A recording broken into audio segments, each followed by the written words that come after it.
Hello student, তোমাদের প্রত্যেককে welcome Ghosh computer একাডেমিতে। স্টুডেন্ট, তোমরা দেখতে পাচ্ছ আমরা চ্যানেলের প্লে লিস্টে আছি।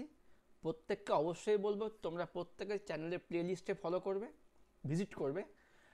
আর অবশ্যই এই বছর 2024 এইচএসের জন্য আমার দেওয়া টেস্ট পেপার সলভের ভিডিওগুলো, computer application test paper solve 2024, তার পাশাপাশি কম্পিউটার অ্যাপ্লিকেশান সাজেশান 2024, এই দুটো তোমরা অবশ্যই দেখে নিও। যারা ভালো মতো প্রিপারেশান নিচ্ছ তাদের জন্য আরেকটা সাজেশান দেবো, 2023 সালের টেস্ট পেপার সলভটাও তোমরা দেখে নিতে পারো, ঠিক আছে? আর যারা এবছর ভালো মতো কম্পিউটার অ্যাপ্লিকেশনটা পড়তে পারোনি, পরীক্ষার মুহূর্তে প্রিপারেশান নিচ্ছ, তাদের জন্য কিন্তু এই তিনটা প্লেলিস্ট খুবই ইম্পর্টেন্ট, খুবই খুবই খুবই ইম্পর্টেন্ট। আর আমি 100% তোমাদের কথা দিচ্ছি যে তোমরা এই তিনটা প্লেলিস্ট ফলো করলে 80% প্লাস থেকে 90% প্লাস নাম্বার পাবেই, ঠিক আছে? তো আজকের ক্লাসটা আমরা এখন শুরু করব। আজকের ক্লাসটা আমরা করব হচ্ছে এবিটিএ ডাব্লিউবিটিএ থেকে, হচ্ছে এসএকিউ সলভ এক্সেল থেকে। এক্সেল থেকে তোমরা জানো যে একটা করে কিন্তু এসএকিউ প্রশ্ন এসছে। আমি তোমাদের এখানে অথবা প্রশ্নগুলো সলভ করিয়েছি, তোমরা মন দিয়ে দেখো, আশা করি তোমাদের অনেক হেল্প করবে, ঠিক আছে? শুরু করছি প্রথম প্রশ্নটা। প্রথম প্রশ্ন কী বলছে, কাউন্টিভ ফাংশনের সিনট্যাক্স ও কাজ লেখো, ঠিক আছে? কি আছে, কাউন্ট কাউন্ট দিয়ে ইকুয়াল টু কাউন্ট দিয়ে value 1, value 2, dot dot dot, ঠিক আছে? এই কাজটা কি, চলো সিনট্যাক্স কাজটা কি হবে, ওয়ার্কশিটে যে কোনো রো বা কলামের সেলে উপস্থিত টেক্সট ও সংখ্যাগুলির মধ্যে থেকে কতগুলি সংখ্যা আছে তা দেখায়, ঠিক আছে? তো অবশ্যই কাউন্ট ফাংশনটা লেখার আগে এখানে একটা ইকুয়াল সাইন দিয়ে নেবে, ঠিক আছে? Equal count value 1, value 2, dot dot dot, ঠিক আছে? দেখুন 2 নম্বর প্রশ্ন। 2 নম্বর প্রশ্ন কী বলেছে, অটোফিল বলতে কী বোঝো? তাহলে কী বোঝো অটোফিল বলতে, আমরা যে পদ্ধতির সাহায্যে ওয়ার্কশিটে কোনো নির্দিষ্ট কলাম বা রোতে সংখ্যা বা ফর্মুলা বা ফাংশনকে ধারাবাহিকভাবে কপি করা যায় তাকে বলা হয় হচ্ছে অটোফিল। ওকে। 3 নম্বর প্রশ্ন, এমএস এক্সেলে ইফ ফাংশনের সিনট্যাক্সটি লেখো। খুব ভালো জিনিস ও কাজ। এই ফাংশনটির সাহায্যে কোনো শর্ত আরোপ করে সেলে ফলাফল প্রদর্শন করা যায়। শর্তটি যদি সত্যি হয় তবে ট্রু ভ্যালু দেখাবে, এবং শর্তটি মিথ্যা হলে কী হবে, ফলস ভ্যালু দেখাবে। এর সিনট্যাক্স কী হবে, সিনট্যাক্সটা এই লেখেনি, সিনট্যাক্সটা হবে আমি বলে দিচ্ছি, equal to if value if true, ঠিক আছে? আর হলে কি হবে, আর ভ্যালু ইফ ফলস হলে কী হবে, ঠিক আছে? আচ্ছা, এবার দেখেন এমএস এক্সেলের দুটি লজিক্যাল ফাংশনের নাম লেখো। কি হবে, রাউন্ড আর কাউন্ট। রাউন্ড আর কাউন্ট হচ্ছে logical function. Sorry, logical function কিন্তু রাউন্ড আর কাউন্ট হবে না। লজিক্যাল ফাংশনটা হবে হচ্ছে একটা হবে অ্যান্ড, অর, নট, এগুলো লজিক্যাল ফাংশন। কি বললাম, অ্যান্ড, অর, নট, ইফও লজিক্যাল ফাংশন, ঠিক আছে? আচ্ছা, দেখি 5 নম্বর প্রশ্ন, এমএস এক্সেল 2007-এর ফাইলের এক্সটেনশন নেমটি কী হবে, ডট এক্সেল এসএক্স। কী হবে, ডট এক্সেল এসএক্স। আচ্ছা, 6 নম্বর প্রশ্ন, এক্সেল 2007-এর শেষ সেলের অ্যাড্রেসটি কী হবে, XFD 10,48,576। 7 নম্বর প্রশ্ন, এমএস এক্সেলে 2007-এর রাউন্ড ফাংশনের কাজ কি? কোনো সংখ্যা নির্দিষ্ট মান প্রকাশ করতে হলে রাউন্ড ফাংশনটা ব্যবহার করতে হয়, এটি একটি ম্যাথমেটিক্যাল ফাংশন। ওকে। 8 নম্বর প্রশ্ন, এমএস এক্সেল 2007-এ অটোফিলের কাজ কি? অটোফিলের কাজ কি, আমরা এটা আগেও দেখেছি। অটোফিলের সাহায্যে ওয়ার্কশিটে কোনো নির্দিষ্ট কলাম বা রোতে উপস্থিত ফর্মুলা বা ফাংশনকে ধারাবাহিকভাবে কপি করা যায়। পরের প্রশ্ন 9 নম্বর, এমএস এক্সেলে 200 সংখ্যাটির সাইন্টিফিক ফরম্যাট কী হবে?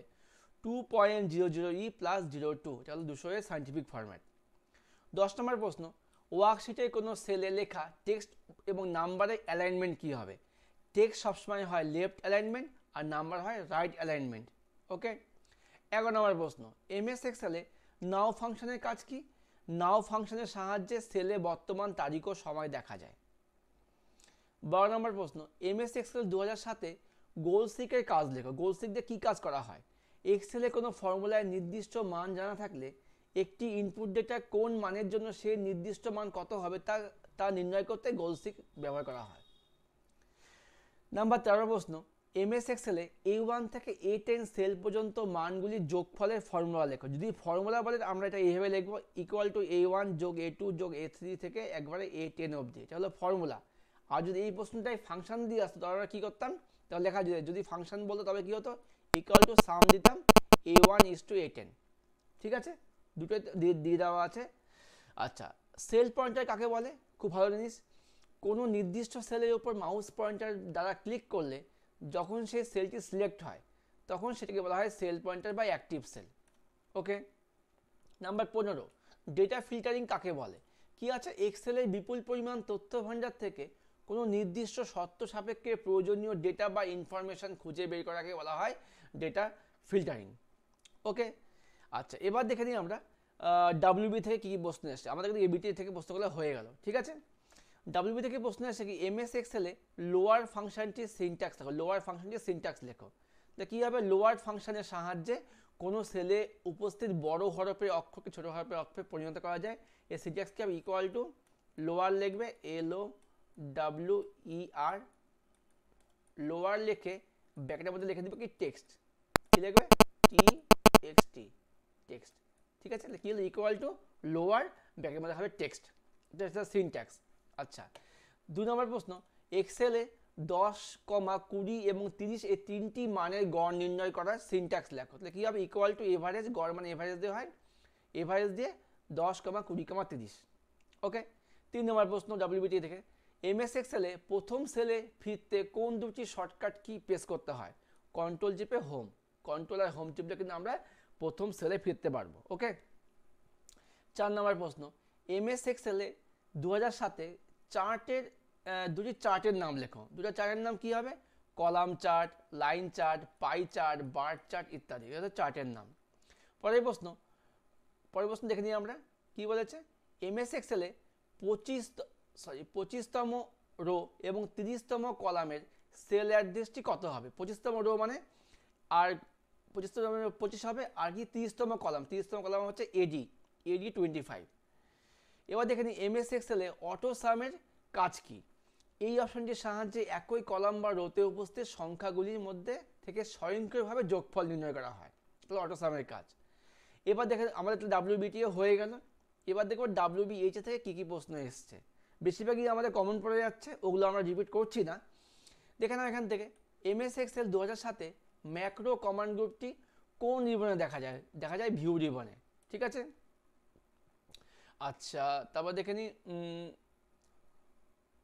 এমএস এক্সেলে, আচ্ছা একবার ধরো আমি এক্সেলটাকে ওপেন করে নিচ্ছি, EXCL এক্সেলটা খুলে নিয়ে একবার তোমাদের দেখিয়ে দিচ্ছি আমি। ভিউ রিবনে থেকে আমরা ম্যাক্রো পেয়ে যাচ্ছি, এই যে ম্যাক্রো। ওকে, ঠিক আছে। আচ্ছা, 2 নম্বর প্রশ্ন, এমএস এক্সেল 2007-এ দুটি স্ট্যাটিস্টিক্যাল ফাংশনের নাম লেখো। কী হবে, কাউন্ট, ম্যাক্স, এভারেজ, এগুলো হচ্ছে একটা স্ট্যাটিস্টিক্যাল ফাংশন। এমএস এক্সেল 2000 এক্সেলে দ্বিতীয় সেল অ্যাড্রেসটা কী হবে? দেখো, দ্বিতীয় সেল অ্যাড্রেস বলতে আমি যদি এখানে এক্সেলটা খুলি, EXCL এক্সেল খুললাম, এক্সেলটা খুলে নিই একবার, EXCL, এটা আমাদের এক্সেল। আমাদের প্রথম সেল অ্যাড্রেস হয় A1, দ্বিতীয়টা আমরা যদি এই হিসাবে ধরি তবে আমার B1 হয়, আর যদি আমরা A1-এর পরে ধরি তবে A2 হয়। তো এক্ষেত্রে আমি দুটোই লিখিয়েছি এখানে, B1 অথবা A2, যে কোনো একটা হবে, ঠিক আছে। তো তোমরা লিখতে পারো যে যদি পাশাপাশি ধরি তবে A1 আর B1, আর যদি নিচে পরপর ধরি তবে কিন্তু A2, ঠিক আছে। এমএস এক্সেলে মড ফাংশনের কাজ কি? কোনো সংখ্যাকে একটি ডিভাইজার দ্বারা বিভাজন করার পর অবশিষ্ট রিমাইন্ডার পেতে এই ফাংশনটা ইউজ করতে হয়, মড ফাংশন ইউজ করতে হয়। পরের প্রশ্ন, এমএস এক্সেলে লাস্ট কলামের অ্যাড্রেসটা কী হবে? উত্তরটা হবে XFD হচ্ছে কিন্তু লাস্ট কলামের অ্যাড্রেস। XFD মান কত? 16384।